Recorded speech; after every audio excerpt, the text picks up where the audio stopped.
பாருங்க, ஒரு மூத்த அமைச்சர் திரு பன்னீர்செல்வம் அவர்கள், அவர் இது வரைக்கும் பெரிய சர்ச்சையில் எதுலையும் சிக்கினது கரெக்டாக. ஏன்னா பேச மாட்டார். அவரோட தன்மை அப்படி. இந்த மாதிரி பேசக்கூடிய நபர் அல்ல அவர். அவரு உண்டு அக்ரிகல்ச்சர், நம்ம இந்த உரமூட்டையில் சம்பாதிக்கிறதோட இருந்துக்கலான்னு. இது என்னப்பா நிறைய செட்டில்மெண்ட் ஃபண்ட் அதுதான் சார். ஏன்பா ஏகப்பட்டது சம்பாதிச்சிருக்காருப்பா. அந்த ஈடிகாரங்களுக்கு டாமி கிட்ட சொல்லணும்ப்பா அந்த விவரத்தெல்லாம். சத்தம் போட வந்துருவாரு. அவர் இந்த மாதிரி சர்ச்சையா ஆபாசமா ஒரு இந்த வசைப்பாடும் உடல் மொழி இதெல்லாம் இப்போ திரு எம்ஆர்கே எங்கேயும் பாட்டுக்கு இருப்பார், வருவார்.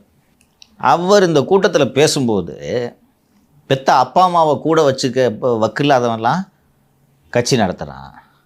இவனை நம்பி போனால் இளைஞர்கள் எப்படி வழி நடத்தப்படுவார்கள். அப்புறம் பிளாக் டிக்கெட்டு விற்றவங்கெல்லாம் ஊழலை பற்றி பேசுகிறாங்க.